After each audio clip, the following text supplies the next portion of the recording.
بسم اللہ الرحمن الرحیم۔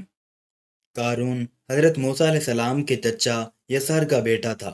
بہت ہی شکیل اور خوبصورت آدمی تھا، اس لیے لوگ اس کے حسن و جمال سے متاثر ہو کر اس کو منور کہا کرتے تھے۔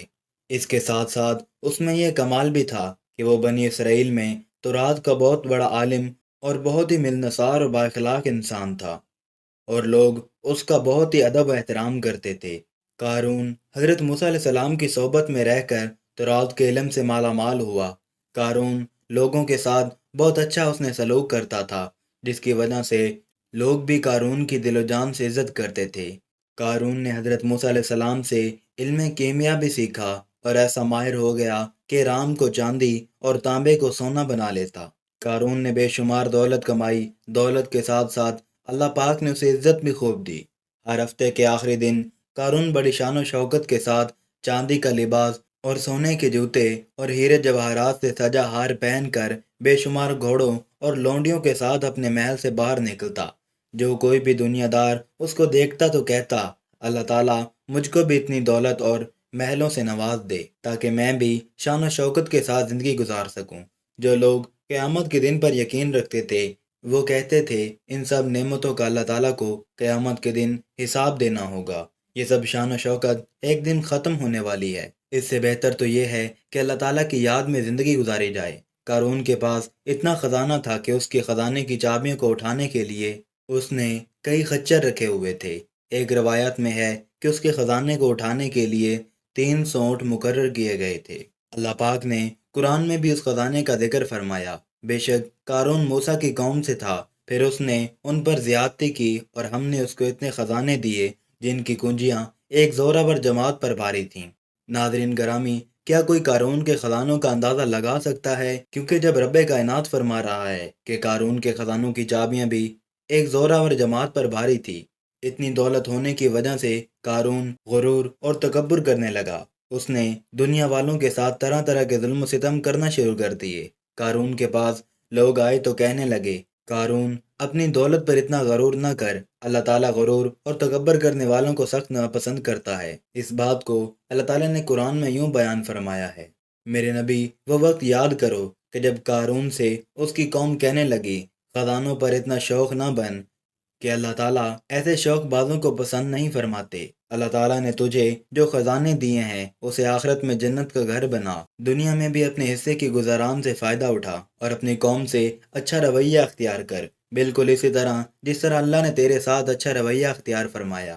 زمین میں ان خزانوں کی بدولت دہشت گردی نہ پھیلا کہ اللہ تعالیٰ فسادیوں کو پسند نہیں فرماتا۔ جواب میں کہنے لگا، مجھے تو یہ مال اس علم کی وجہ سے دیا گیا جو میرے پاس ہے۔ قارون کہتا، مجھ پر اللہ کا کوئی احسان نہیں ہے، میں نے اتنی محنت کی ہے کہ آج اتنے خزانے کا مالک بن گیا ہوں، مجھ پر اللہ تعالیٰ نے کوئی احسان نہیں کیا، میں تو خود بہت ہی عقل مند انسان ہوں۔ اللہ تعالیٰ کی طرف سے حضرت موسیٰ علیہ السلام کو زکوٰۃ دینے کا حکم نازل ہوا۔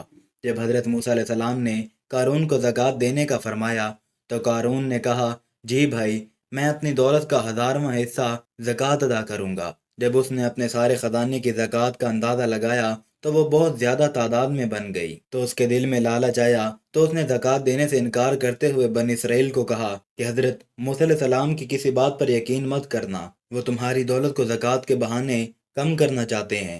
قارون نے بنی اسرائیل کے لوگوں کو حضرت موسیٰ علیہ السلام کے خلاف کرنے کے لیے ایک چال چلی۔ اس نے ایک عورت کو بے شمار دولت دی کہ تم حضرت موسیٰ علیہ السلام پر بدکاری کا الزام لگا دو کہ حضرت موسیٰ علیہ السلام نے میرے ساتھ بدکاری کی ہے۔ قارون نے بنی اسرائیل کو اکٹھا کیا اور حضرت موسیٰ علیہ السلام کے پاس آ کر کہنے لگے، اے موسیٰ علیہ السلام، آپ بنی اسرائیل کے لوگوں کو واضح و نصیحت فرمائے تاکہ وہ اللہ تعالیٰ کی طرف متوجہ ہو جائیں۔ حضرت موسیٰ علیہ السلام بنی اسرائیل کے لوگوں کے پاس تشریف لائے اور فرمانے لگے، جو چوری کرے گا اس کے ہاتھ کاٹ دیے جائیں گے، جو کسی دوسرے پر بدکاری کا الزام لگائے گا اس کو 80 کوڑے مار کر سزا دی جائے گی۔ اگر کوئی غیر شادی شدہ بندہ زنا کرے گا اس کی سزا 100 کوڑے مقرر فرمائی، اور اگر شادی شدہ زنا کرے گا تو اس کو اتنا مارو کہ وہ اسی جگہ مر جائے گا۔ قارون کہنے لگا، اے موسیٰ، یہ سزائیں کس کس کے لیے ہیں؟ حضرت موسیٰ علیہ السلام فرمانے لگے، قارون، یہ سب کے لیے مقرر ہیں، چاہے میں ہی کیوں نہ ہوں۔ قارون کہنے لگا کہ بنی اسرائیل کے لوگوں نے آپ پر یہ الزام عائد کیا ہے کہ آپ علیہ السلام نے فلاں عورت کے ساتھ زنا کیا ہے۔ جب اس عورت کو آپ علیہ السلام کے سامنے لایا گیا تو حضرت موسیٰ علیہ السلام فرمانے لگے، تجھے اس خدا کی قسم جس نے بنی اسرائیل کے لیے اس دریا کو جاری کیا، اس دریا میں بنی اسرائیل کے لیے راستے بنائے، جس خدا نے تورات نازل فرمائی، تجھ کو اس ذات کی قسم کہ سچ سچ بتا، تجھ کو یہ الزام لگانے کا کس نے کہا؟ اس عورت نے کہا، مجھے خدا کی قسم، قارون نے مجھے بے شمار دولت کی لالچ دی ہے کہ میں سب کے سامنے حضرت موسیٰ علیہ السلام پر الزام لگاؤں۔ اس وجہ سے حضرت موسیٰ علیہ السلام بنی اسرائیل کے سامنے ذلیل و خوار ہو جائیں گے۔ عورت کی بات سنتے ہی حضرت موسیٰ علیہ السلام نے اللہ تعالیٰ کا شکر ادا کیا۔ حضرت موسیٰ علیہ السلام نے خدا سے دعا کی، اے اللہ تعالیٰ، قارون پر سخت عذاب نازل فرما دے، قارون تیرا ناشکرہ بن چکا ہے۔ اللہ تعالیٰ نے حضرت موسیٰ علیہ السلام پر وحی نازل فرمائی، میں نے زمین کو تیری فرما برداری کا حکم دے رکھا ہے، آپ جو چاہیں زمین کو حکم دیں۔ حضرت موسیٰ علیہ السلام نے قارون سے پوچھا، تم نے یہ سب کیوں کیا؟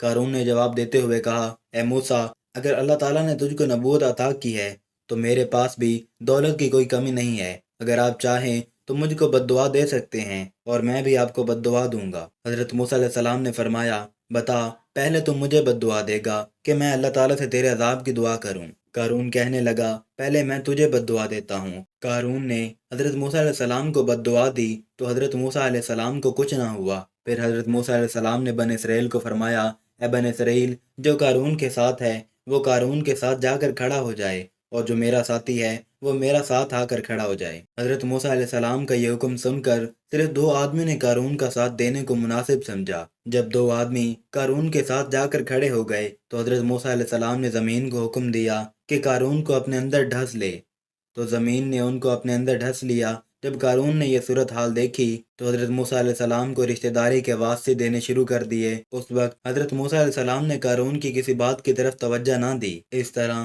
قارون سارے کا سارا زمین میں چلا گیا۔ جن 2 آدمیوں نے قارون کا ساتھ دیا تھا وہ کہنے لگے، زمین میں اس لیے دفن کیا کہ اس کے سارے خزانوں پر قبضہ کر لوں۔ ان کی زبان سے یہ الفاظ سن کر حضرت موسیٰ علیہ السلام نے زمین کو حکم دیا کہ قارون کے سارے خزانوں کو بھی اپنے اندر دفن کر لے۔